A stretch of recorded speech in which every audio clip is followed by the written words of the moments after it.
Hello, hello? Ah, got it. Good evening, everybody. Can you guys hear me okay? Yes? Okay. Welcome. I'm sorry that we're starting a few minutes late, but we had to make sure that we had all of our students here, right? Students, whoop, whoop. And our esteemed guests, whoop, whoop. Yes, thank you. My name is Dr. Jessica Dunn. I have the pleasure of being one of the directors of clinical education for Seton Hall University. In addition to being a director of clinical education, I have the opportunity to work with the students and help support them in learning everything about medical complexity and working with adults. They currently are spending a lot of time with me right now, so and it's just about to start, so it's very exciting. So they're working very hard right now. I did write a speech, a quick little speech, and I'm sorry, I'm trying to make sure this mic is working, but not gonna hurt your ears. And I wrote it today because there's nothing like the present. So, welcome, ladies and gentlemen, esteemed faculty, proud families, and most importantly, our incredible doctors of physical therapy students. Today really marks a monumental moment in your journey towards becoming exemplary practitioners in the field of physical therapy. We hold you to pretty high standards. As you don your white coats, you not only embody professionalism and dedication, but it's also the culmination of years of hard work, dedication, perseverance, and a lot of sacrifice. And not only that, but it's a big sacrifice for your families as well. So we just like to give you guys a round of applause to thank you for your support.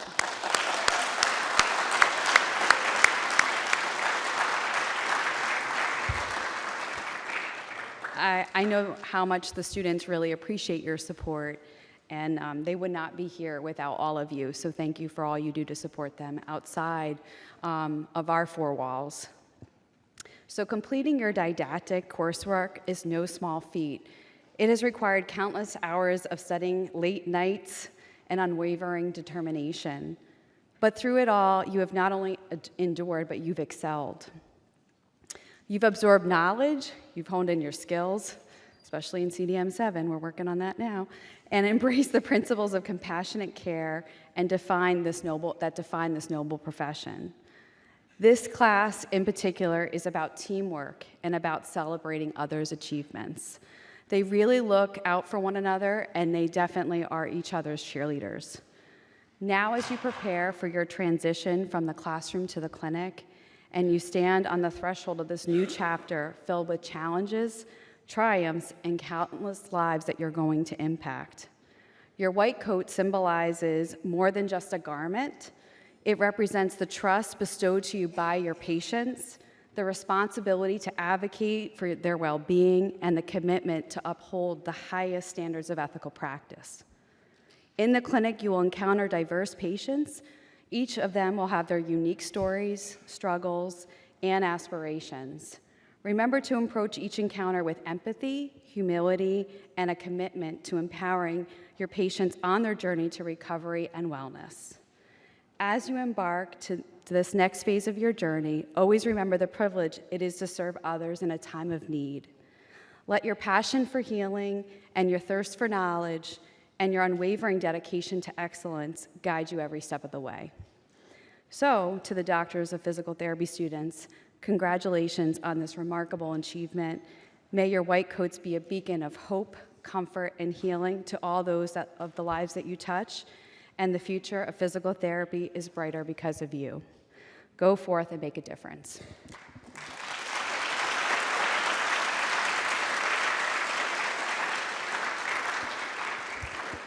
I would like to now welcome Father Kay to the stage.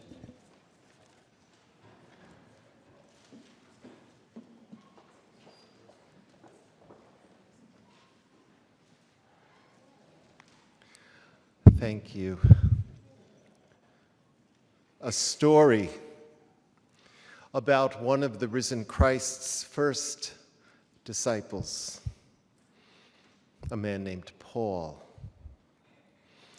From the book of Acts, the New Testament book of Acts, chapter 14. At Lystra, there was a crippled man, lame from birth, who had never walked. He listened to Paul speaking, and Paul looked intently at him and saw that he had the faith to be healed. And Paul called out in a loud voice and said to the man, "Stand up straight on your feet." He jumped up and began to walk about.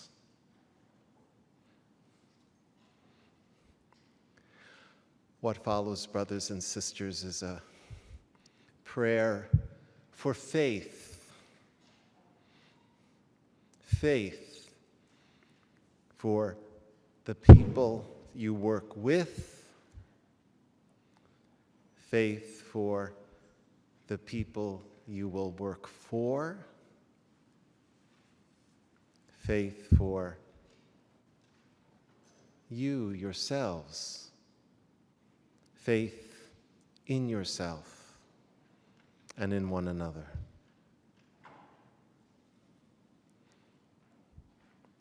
Join me, please, as your heads and hearts allow, in a moment of silence and stillness, as we pray to the Lord of all healing.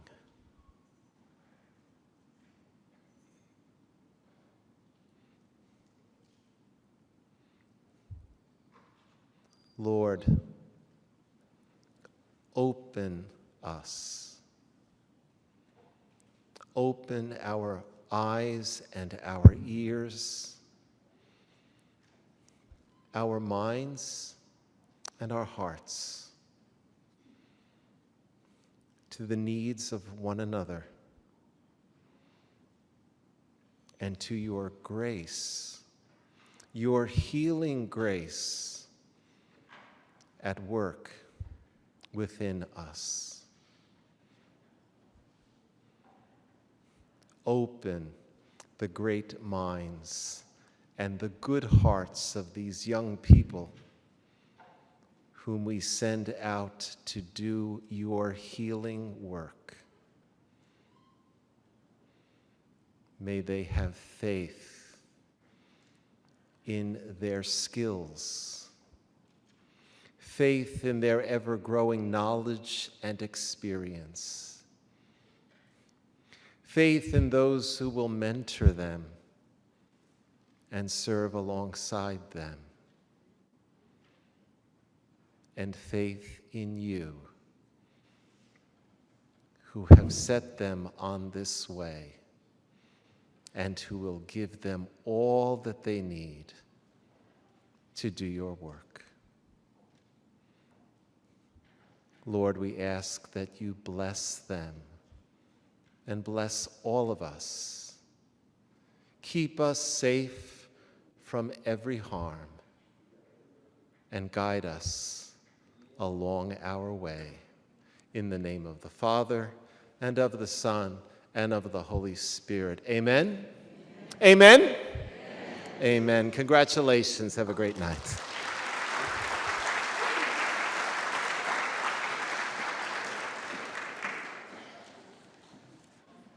Now I'd like to welcome Dean Delalu.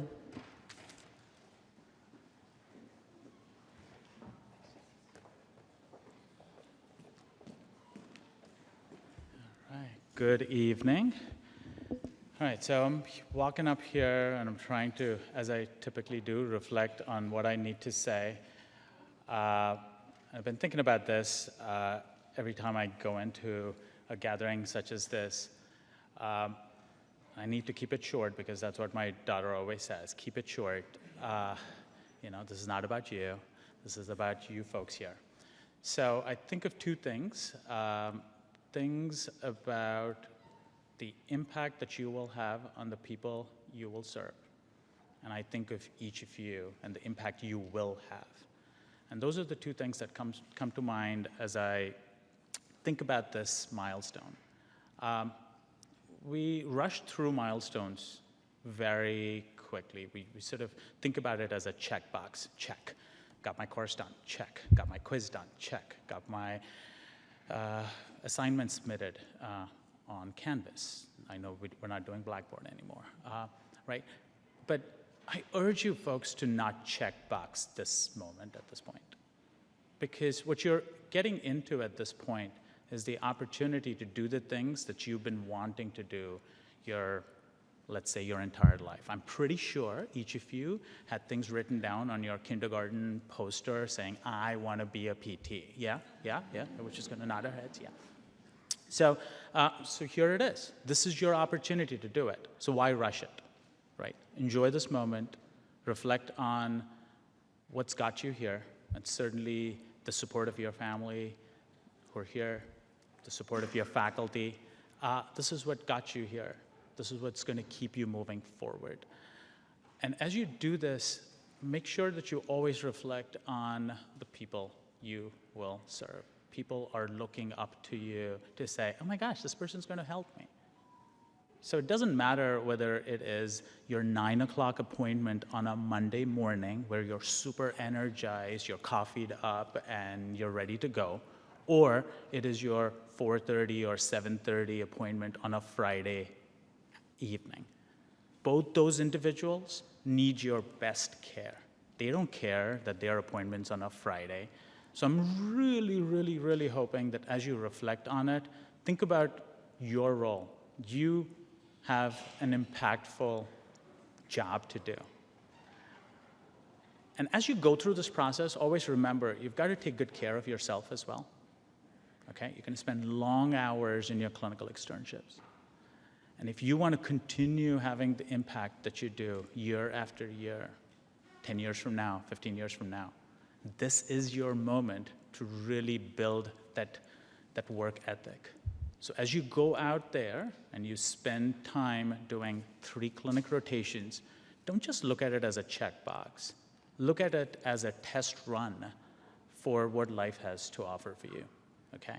There are 3 different placements that you're going to go to, 3 different sets of institutions you'll work with, 3 different sets of managers and people that you'll work at, 3 different skill sets.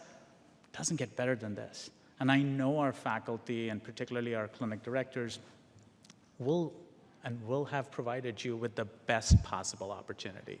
So I urge you guys to really sit down, or while you're driving, which is what I typically do, reflect on where you are at this point of time. You're at a pivotal moment in your life where you will have an impact on people, and people are expecting you to make a difference in their lives. So therefore, consider those weights that are on you, and I'm pretty sure that your Seton Hall education will make sure that you will be a very, very, very successful student clinician as you sort of work your way through. And as you go through the process today, you're trying to, folks who are trying to figure out where should I stand when I go through the white coat process. Those are all good questions. Those are excellent questions because that helps you reflect. Why am I doing all of this? What's the point of it all? And the point of it all is you're going to have such a huge impact. I envy each of you, right? I mean, I get to go back home and say, I read through 200 emails. You get to go home and say, I made a difference in the lives of 10 individuals, and I think that's fantastic. That's fantastic. So on that, I just want to say, enjoy. That was under 4 minutes. My daughter's going to be super proud. But have a great time today. Enjoy every moment. Make sure you pause, take pictures. Let folks who are here want to take pictures of you. Don't rush it. Don't rush any of these things. And have a great time. I'm so very proud of each of you, and I'm hopeful to see you all at graduation in May of 2025. All right, so all the very best.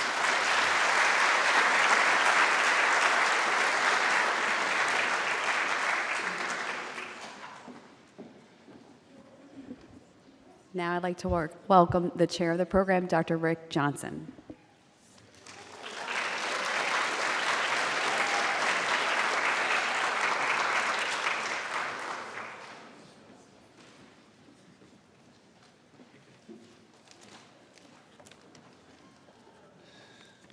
All great messages.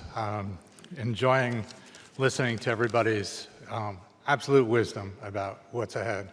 But I want to start with a sort of a comic relief. I'm sort of new to Florida, and I've come to really enjoy the people of New Jersey.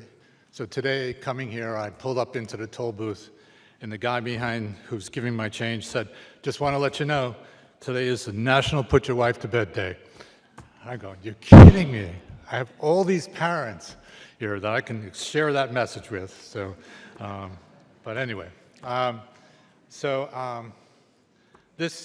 me welcome all of you, and all the parents, significant others. We have faculty, we have adjunct faculty here who are very much responsible, or partly responsible for the success of all of you in the classroom. And so I'm very, very pleased that you could all join us. We also have some special clinical people that we're going to recognize a little bit later, so that's a wonderful thing. It's clearly an exciting time. Celebrations always for me are a point of reflection, and I can speak for all the DPT faculty, and I can't always speak for all the DPT faculty, but our jobs and our attention in this center, in Seton Hall, is all about the students. This is our focus, always has been, and it's really what makes us tick and makes us go.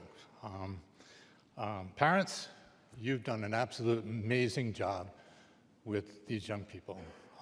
They came to us at the start of the program, already great people. We had nothing to do with it.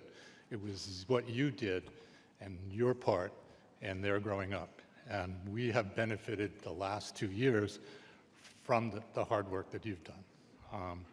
And that's clear to everyone. For me, watching young adults, like to be able to teach in an institution where everyone's about 21, 22, who are on the verge of growing up, and watching them grow and watching them mature.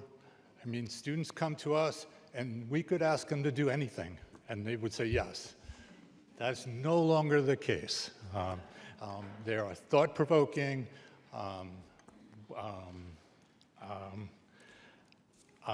confident in their position on things, and it's just fabulous to watch the maturity.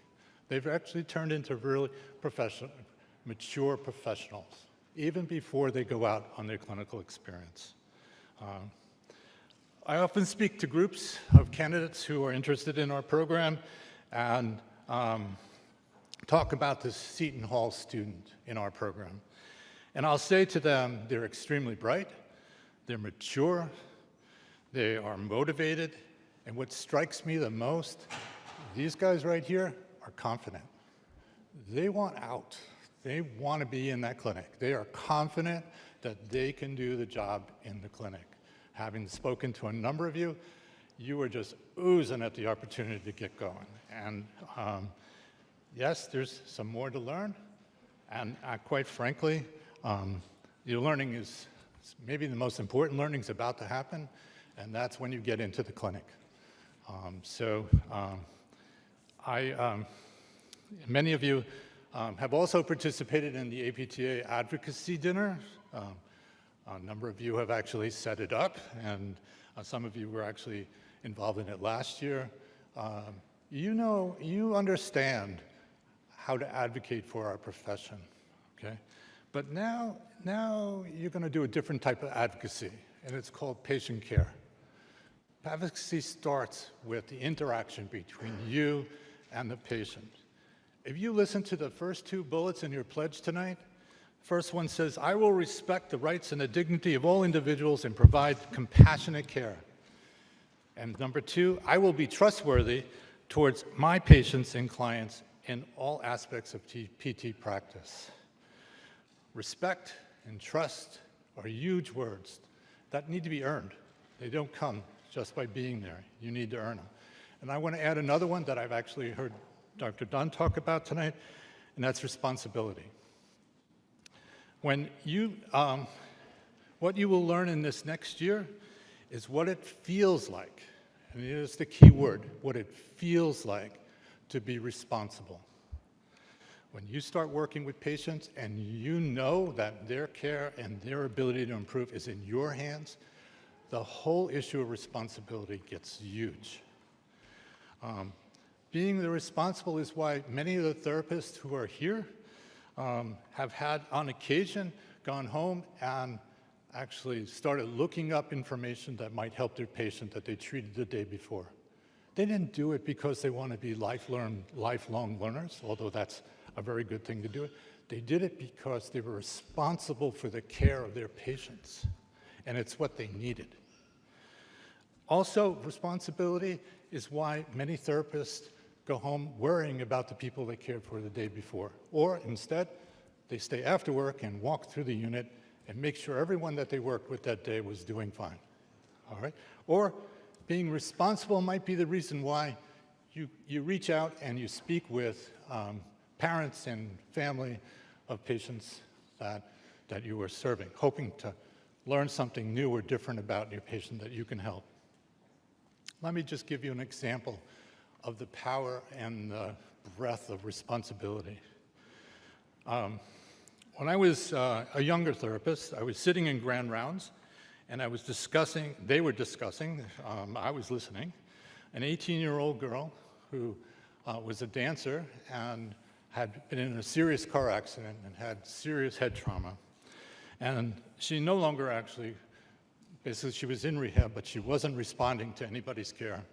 And had actually, while on the rehab unit, got pneumonia, had to go up on the floors. I happened to meet her on one treatment up on the floors, and then she was discharged from the floors because she got better, and then went back into the unit. When she returned to the rehab unit, she was in a fetal flex position, non-responsive, and so on. So no one at this grand rounds felt that she was an appropriate candidate for rehab, right? So I'm listening to this, and I left. And that day, I just couldn't get her out of my mind. And so at the end of the day, I walked into the rehab unit, and her parents happened to be sitting in a room. And so I got talking to them, and the patient actually was not responding, but I was talking to the parents. And it turns out that she was from my hometown. And I'm looking around the room, and she had Metallica, Pink Floyd, Led Zeppelin, albums all over the room. So now I'm kind of thinking, who would do that? And so I just happened to ask, where did your daughter hang out? So it was my town, I kind of knew it. And they said, well, she was always at the park. Well, in my town, everyone knew who was at the park.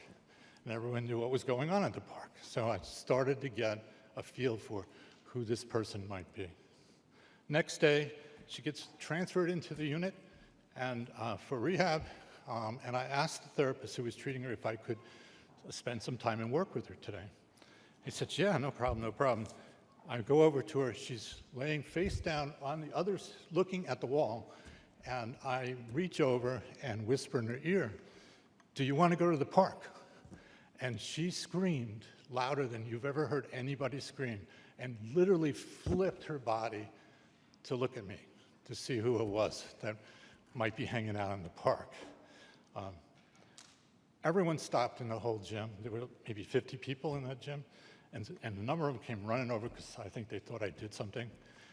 And I didn't even notice them. I was sitting there smiling because we made a connection. And this person now was going to start rehab because somebody cared and somebody felt responsible and came up with a solution that actually set her up. That person actually went home to her parents, her older parents, who had said that they couldn't care for her. So that's the message. The message is about the power of caring. You will all in your career have moments just like that, where you made a difference in somebody's life. And it will stick with you forever, as it has for me. And so my prediction is that You will never regret going to PT school, and although you might at times, and you will never regret being in this profession. I'm looking forward to hearing your stories in the future, and congratulations to all of you.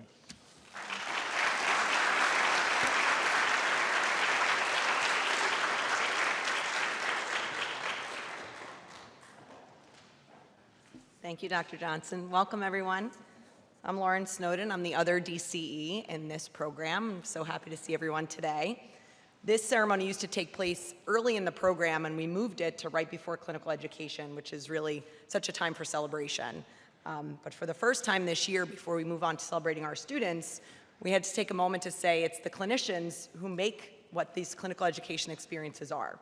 So this year, for the first time, we have 2 awards of clinicians that some of these students will get to work with and who are very close to our program. So I will introduce them, and then you can come up after I say a little something about each of you. So our first award is for Clinical Instructor of the Year, and is going to Dr. Dwight Hernandez.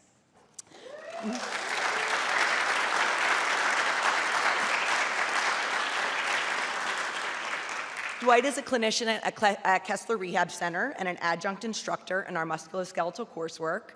Dr. Hubler specifically made sure he got brought in this year because he knew how much he would bring to our students in the classroom. So this group had the special opportunity of working with him there. But there are several students who got to work with him in the clinic and will work with him going forward. Dwight is exceptionally committed to student learning in a supportive environment.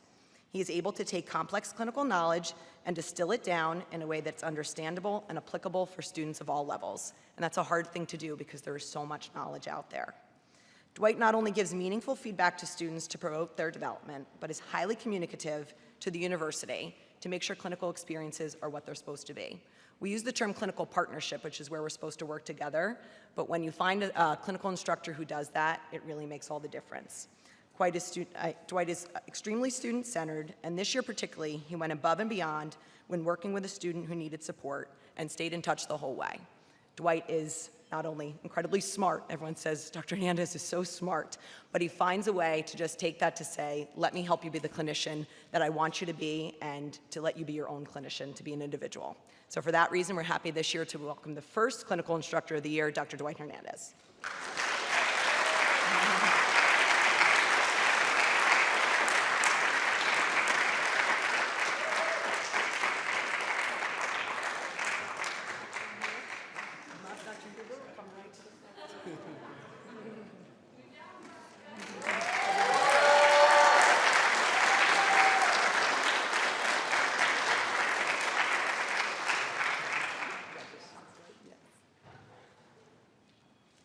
Our second award this year, again for the first time for an award, is for Clinical Site of the Year, and it's being given to the site South Bergen Jointure Commission. This past year, multiple Seton Hall students had the opportunity to complete their clinical experiences in this very complex school system, which is highly sought after by a lot of schools, but Mark tends to give Seton Hall a little love, which we really appreciate. The clinical instructors at this site, and there are multiple of them, really value the opportunity to work with students who are diverse and who they offer diverse experiences to. Students who go to this site work with teachers, they work with, in a variety of schools, they work with other professionals in an interprofessional manner, which is what we look for in our clinical education experiences and what can be incredibly hard to find. The students at South Bergen Jointure, there's no one like them. They have really exuberant personalities. Some of them are quiet, some of them are talkative, some of them can't communicate at all. And each student is an individual to the clinicians who work with them at South Bergen Jointure. So when our students come across there, they get to do all kinds of fun things. They take bus trips to the equestrian center. They work directly with the teachers. And again, they talk to their clinical instructors who really make the time to make sure they're learning about these diagnoses that maybe in school they don't even understand are going to be part of their world as PTs. As the site coordinator, Mark Rahm specifically ensures he stays in contact with us at the school at all times. He collaborates to make decisions that align with our students' interests, the school's expectations, and his years of clinical experience, which are vast. This site has already offered us several placements for next year, so some of this group will get a chance to go there and experience everything that South Bergen Jointure Commission has to offer. So this year, again, for the first time ever, the Outstanding Clinical Site Award goes to South Bergen Jointure Commission.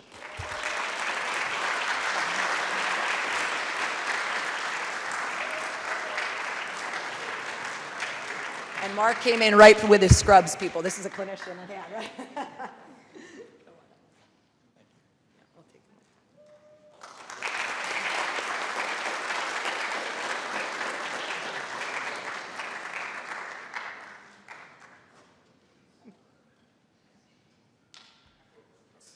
How are we doing, Jeff?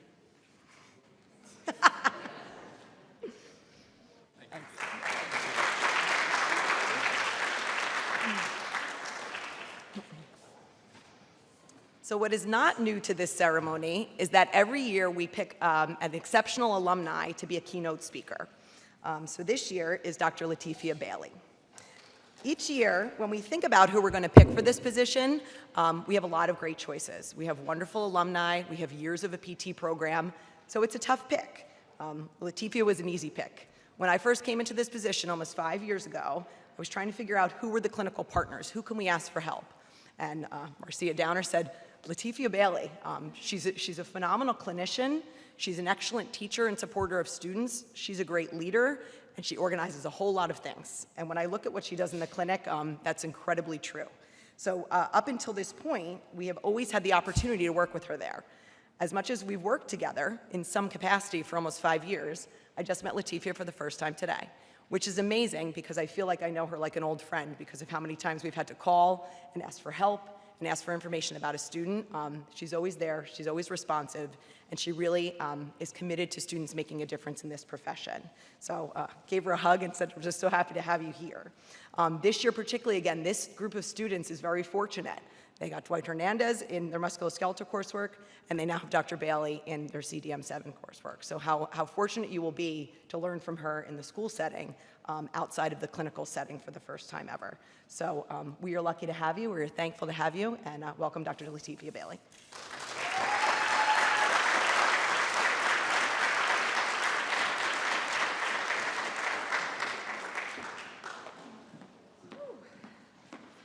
Hello.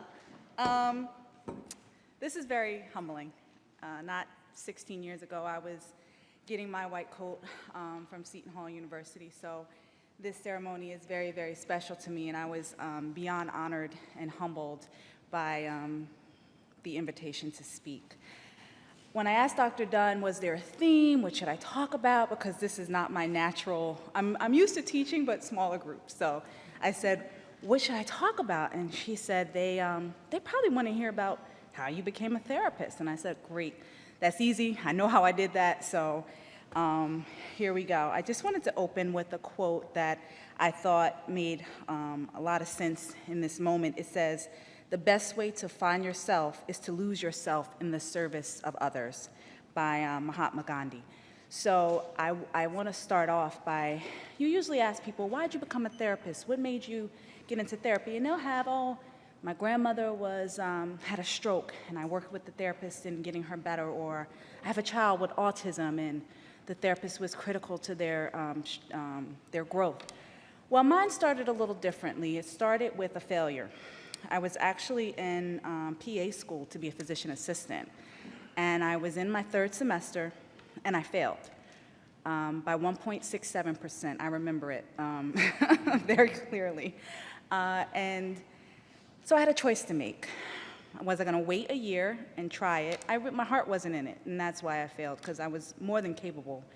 But in self-reflection, I realized I just wasn't happy there. So I came out of there. I decided not to go back amongst shame of my parents. How'd you quit? Why'd you quit? Why'd you fail? Friends, oh, you were always the straight-A student. How didn't you make it? So I had all of these feelings of failure and disappointment.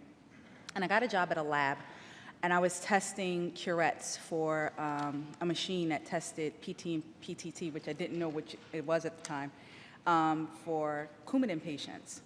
So I hated that job. I was stuck in a cubicle and I couldn't talk to people. Everyone was so, I'm concentrating. And I was like, okay, this is not for me. So I started looking for what I could do with my degrees. I then held a bachelor's in biology and a bachelor's in psychology. And so I went on Yahoo.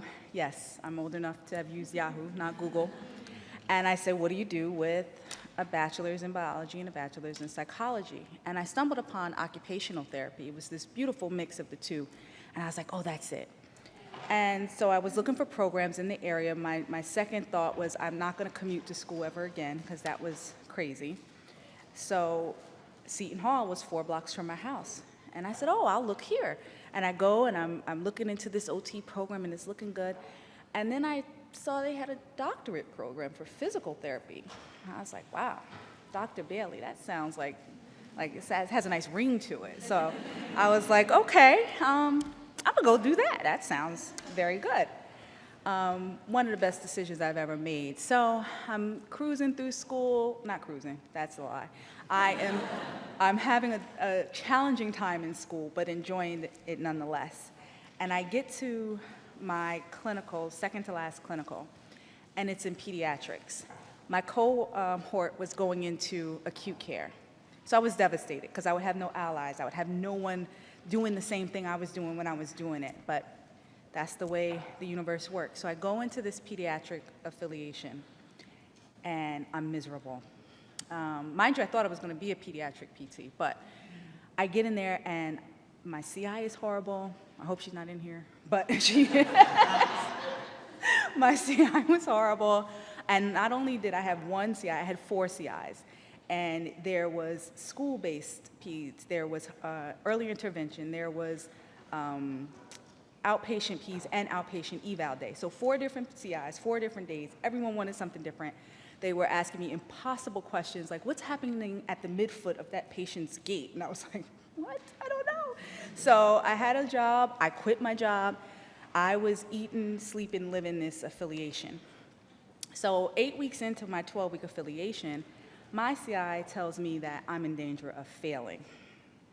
I'm devastated because here's that word, right? Failure. I'm like, oh God, not again. Come on, this can't be possible. And I had no idea because why wouldn't she do my midterm at 6 weeks? If I was doing so poorly, why hadn't I heard up until this point?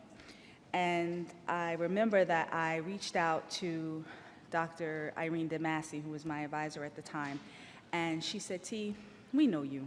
You're not going to fail. You got this. And that was the vote of confidence I needed. I finished the rest. She didn't fail me. At my final, she told me that she thought I lacked clinical judgment and that I should be a physical therapy assistant. So fast forward, I go into acute care where I should not be because I'm a hypochondriac and a little bit of a germaphobe. But I got there and it was home. I mean, they embraced me, they welcomed me. They were the kindest, most open people, or maybe I just came from a really abusive clinical before that, so I was like, just like loving life right then. But it was the first place in my career that I felt like I knew what I was doing, like really knew what I was doing, not just guessing, not faking it. I was like, I got this. This is where I'm supposed to be. So I'm there now. I got hired right out of school. I've been thriving there. I've climbed the ranks. I do the student program. I went back and got my GCS. I also got my MBA for the day when I want to step into the administrative part of the hospital. And I love my job. When I tell you, in a life full of chaos, my job has been the constant. I'm a breast cancer survivor. I'm a single mom of 2. I have had life thrown at me.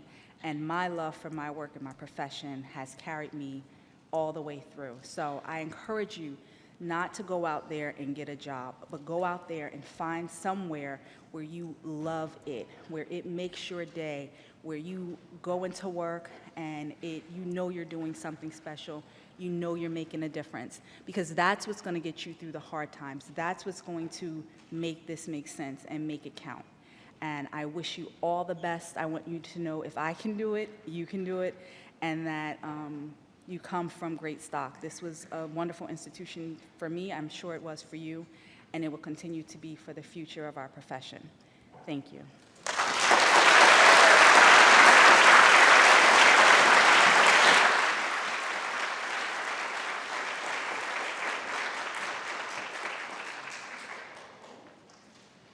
Thank you so much, Dr. Bailey. That was beautiful.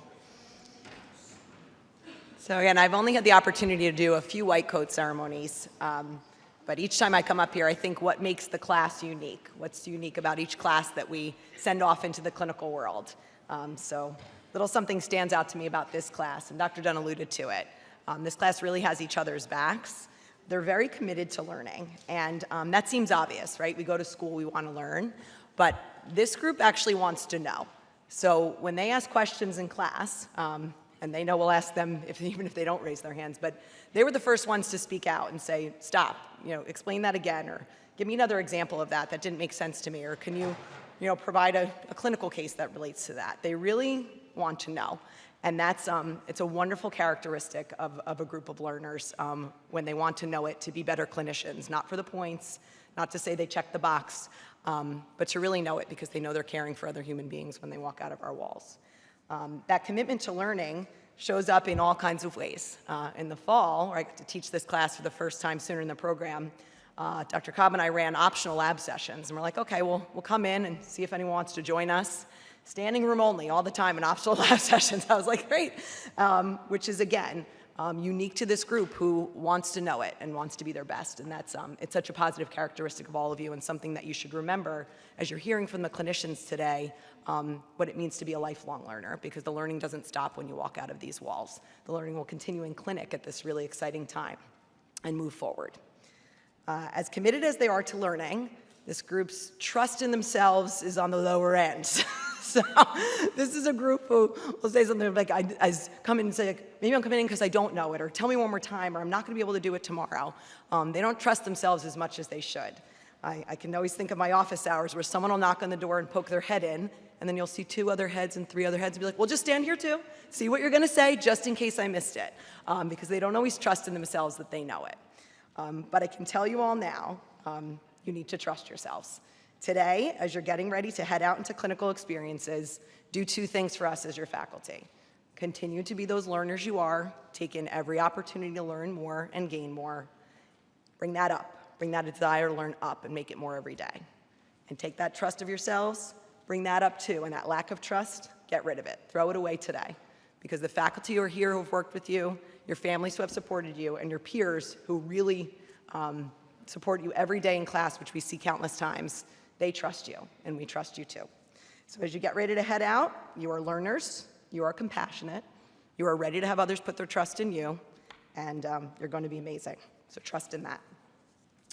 So now, without further ado, we're going to move on to the white coat donning of our candidates.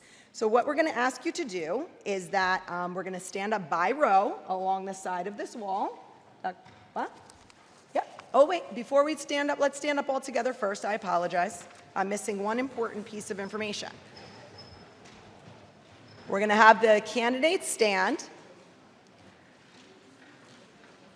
And on the back of your programs is the white coat pledge.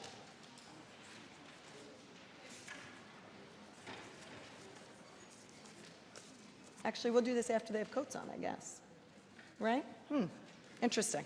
Do we do this before or after they have coats on? I should know. All right, so we're going to do this now all standing. We're going to read the white coat pledge together. Families are welcome to join in on behalf of your children, and faculty who are PTs can read with us. But we're all going to say this pledge and then come up one at a time for our white coats.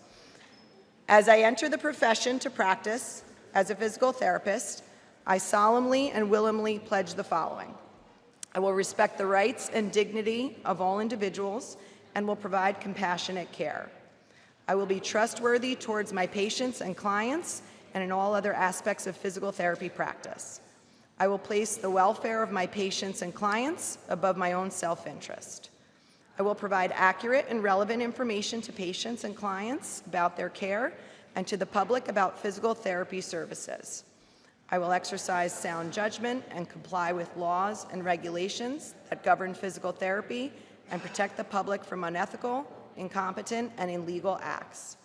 I will maintain professional competence and promote the standards of physical therapy practice, education, and research.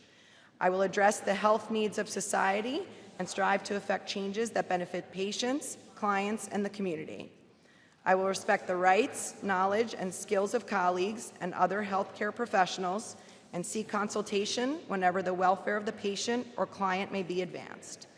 Thus, with the oath, I freely accept the responsibilities that accompany the practice of physical therapy.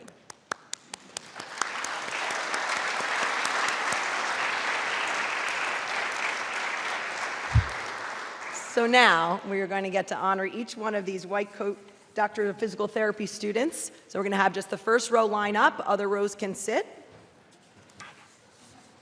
Dr. Dunn, I'll have you go over for that. And the first three have been charged with following the rules to set the tone for the rest of the group, so we'll see how it goes.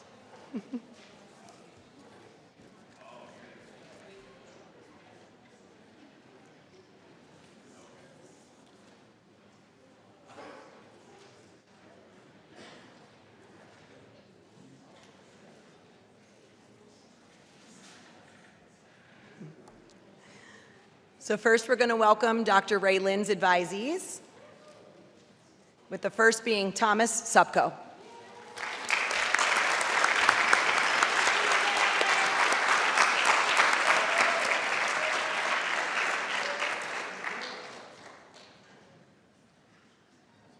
Perfect.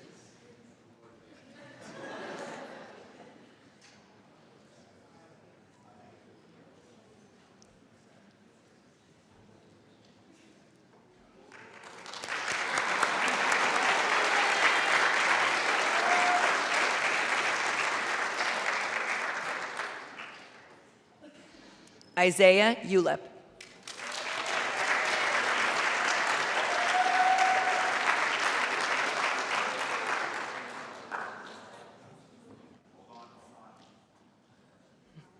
Oh, sorry. That's my job. Thank you, Jerry.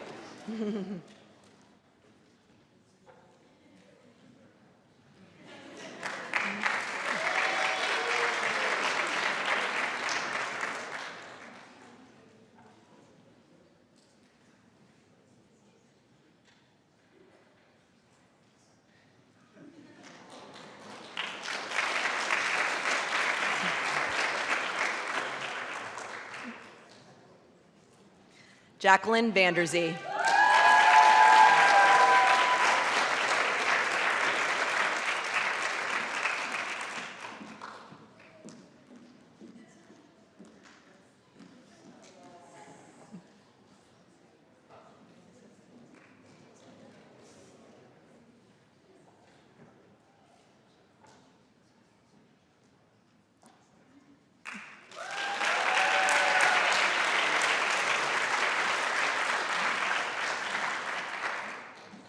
Esther Williamson.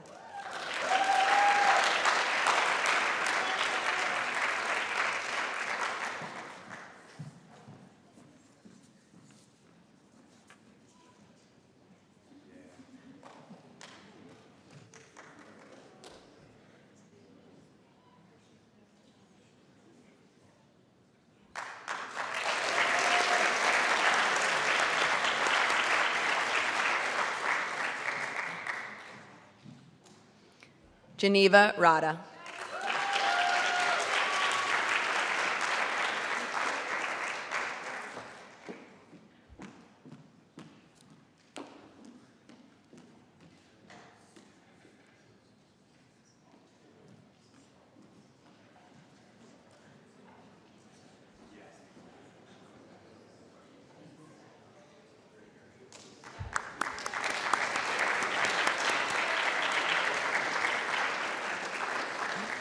Congratulations to all of Dr. Lynn's advisees.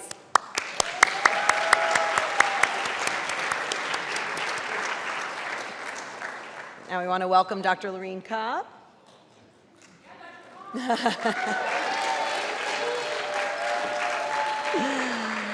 Christiane Calden.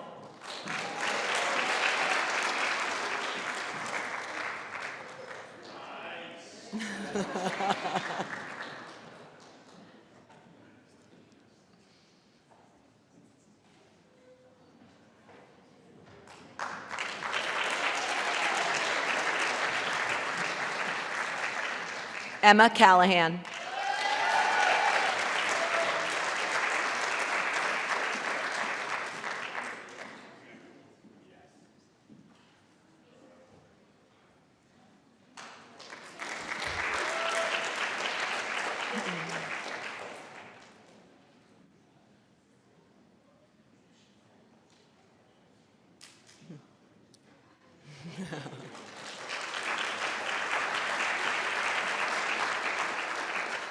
Cara Rose Capola.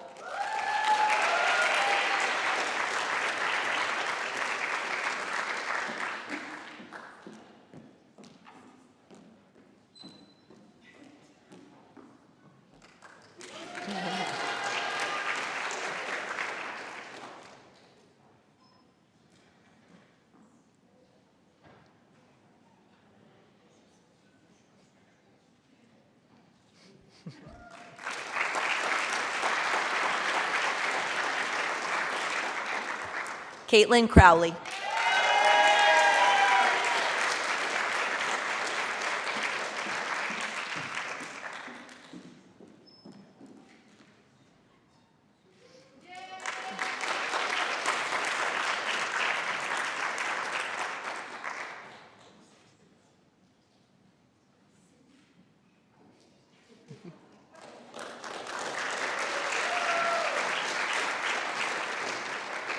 And Christopher Cuevas.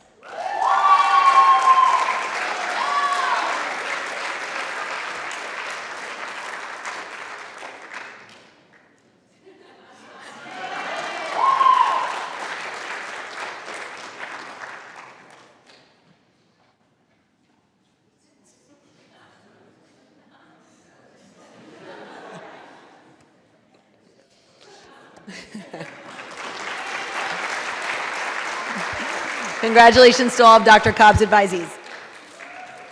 So now we're going to ask you guys to file back into your row, and then next row and Shannon can line up.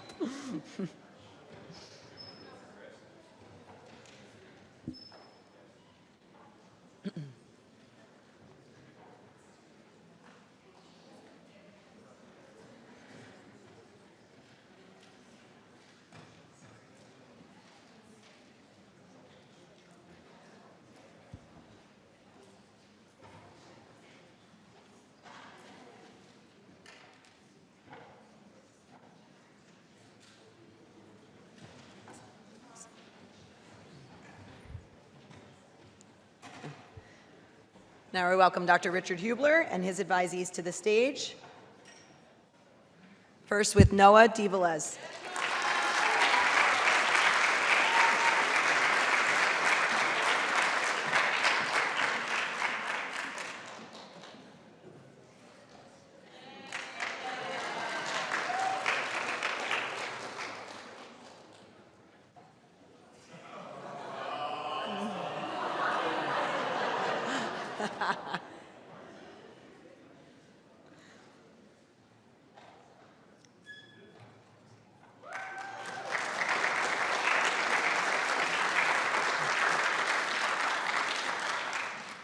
Sameh Albana.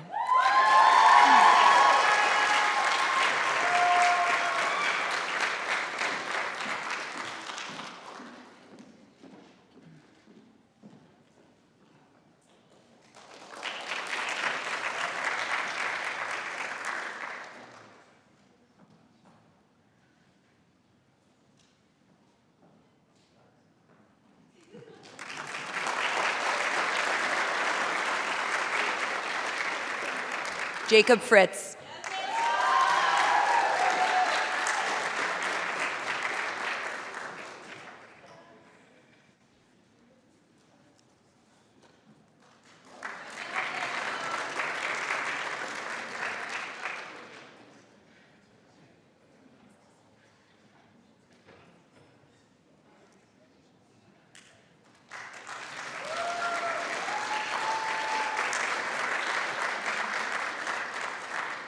Andrew Leneper.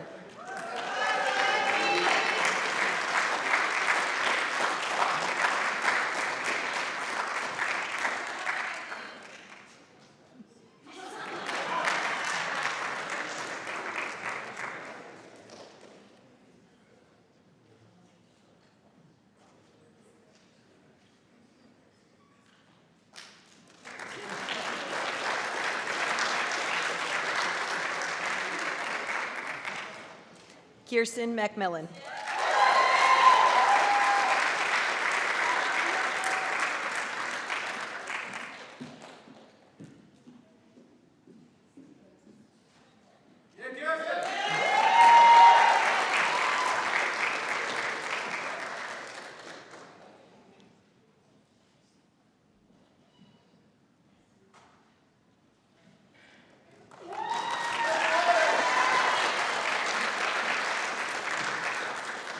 and Harshitha Madhavan.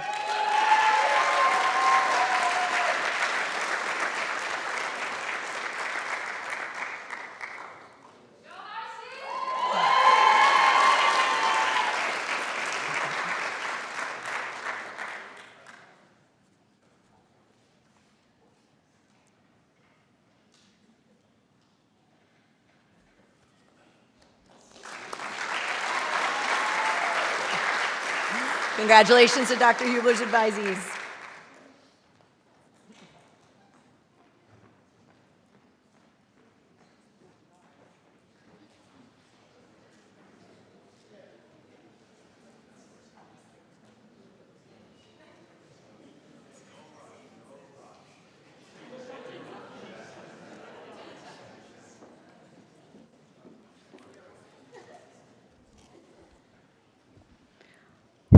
I need a deep breath.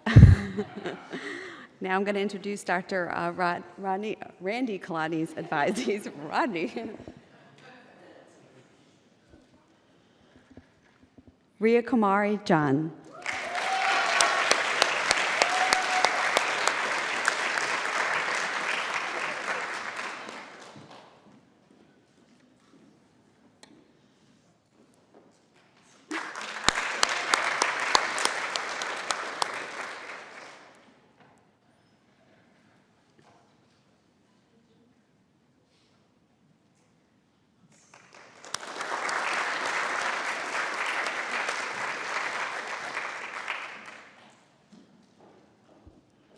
Hardeep Kaur.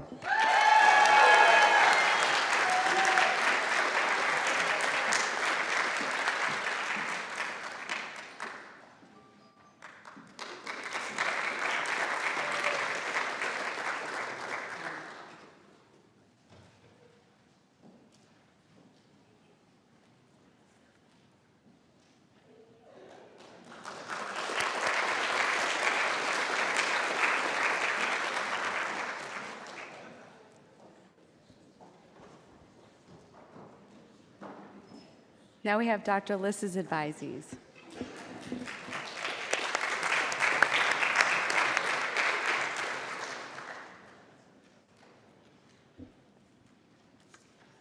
Gabrielle Malanget.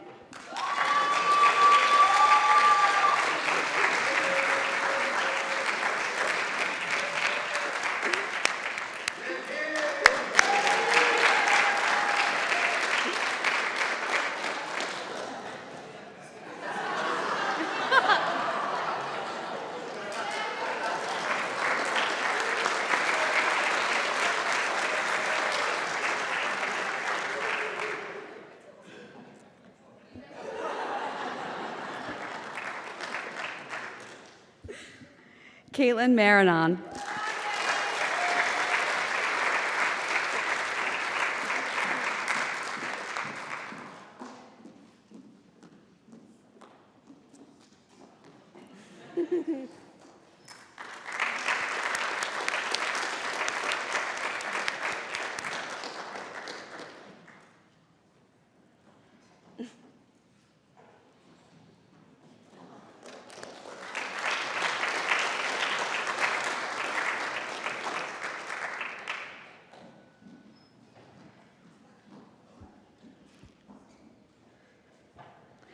Dylan Orloff.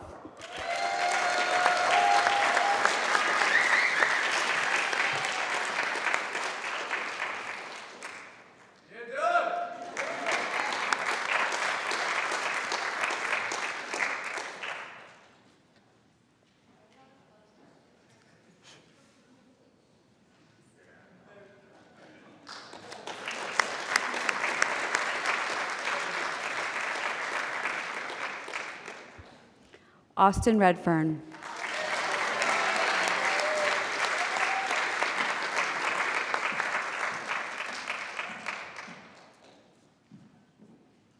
Yes.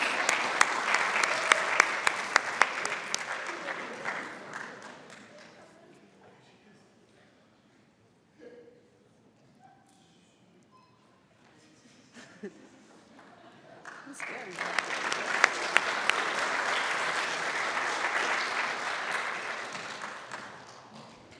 Shannon Ramirez.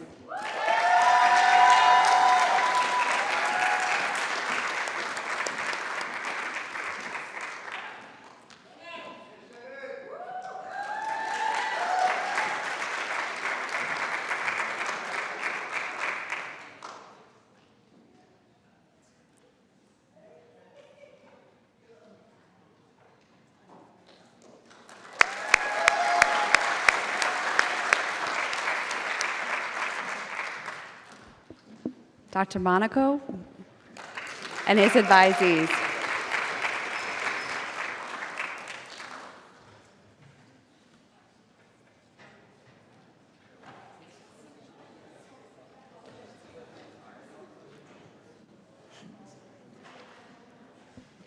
The goal was to follow the first row of my second row students. Now you got it, good job. All right.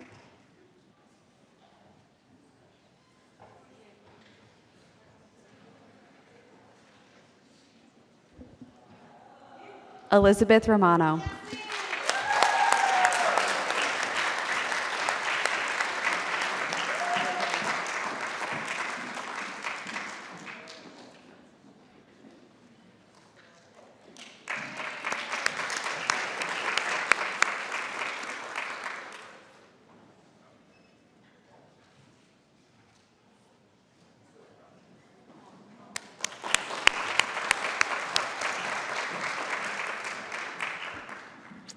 Andrew Ruggiero.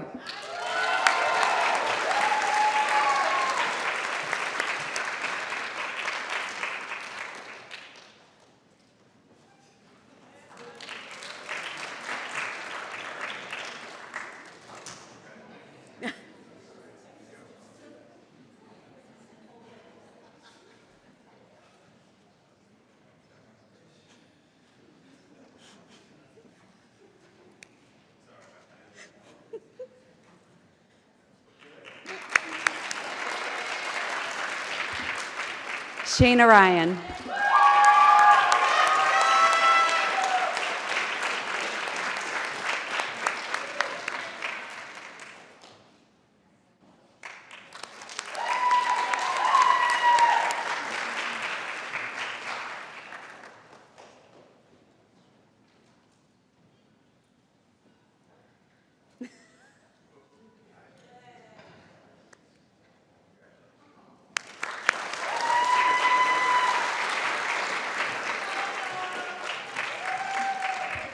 Connor Sharp.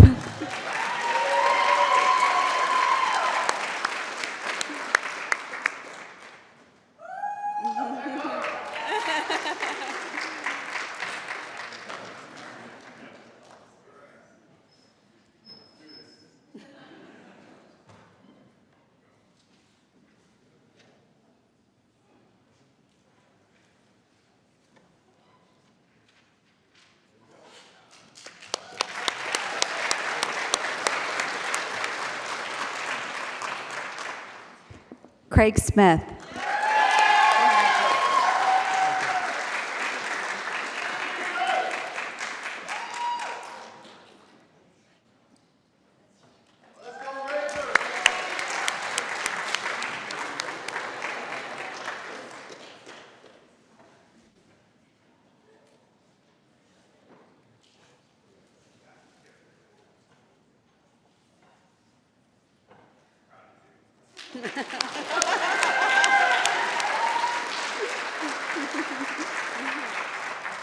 Now I'd like to welcome Dr. Marcia Downer to the stage and the advisees.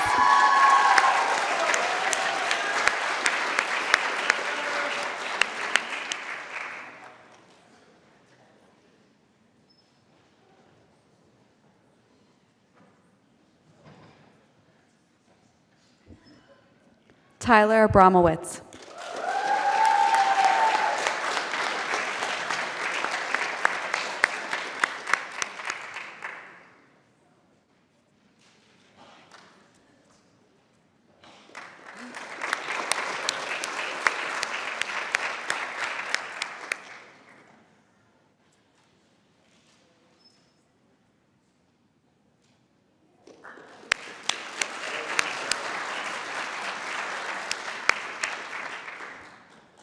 Danielle Armanos.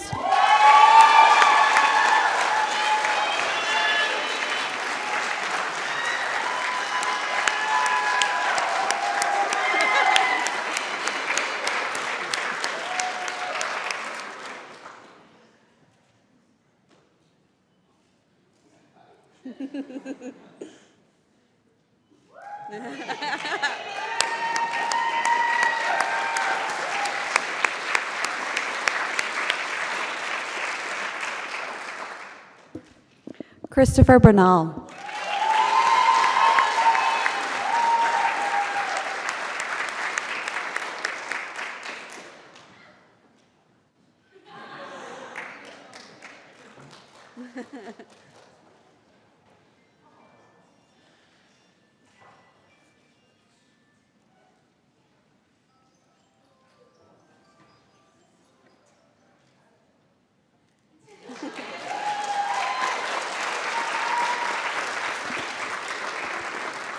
Corey Billings.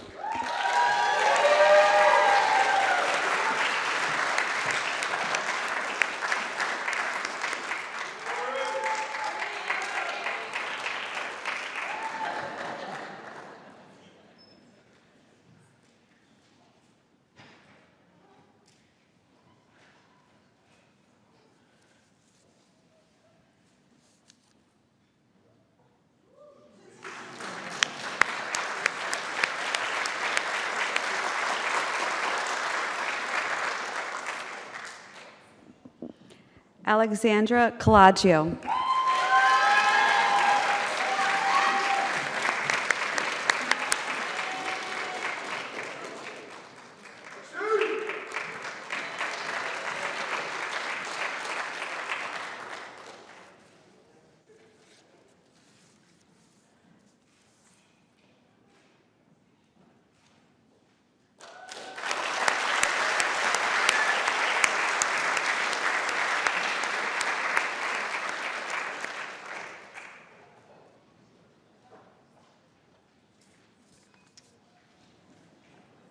So that actually concludes all the students. I'd like to give our students a standing ovation for all their hard work.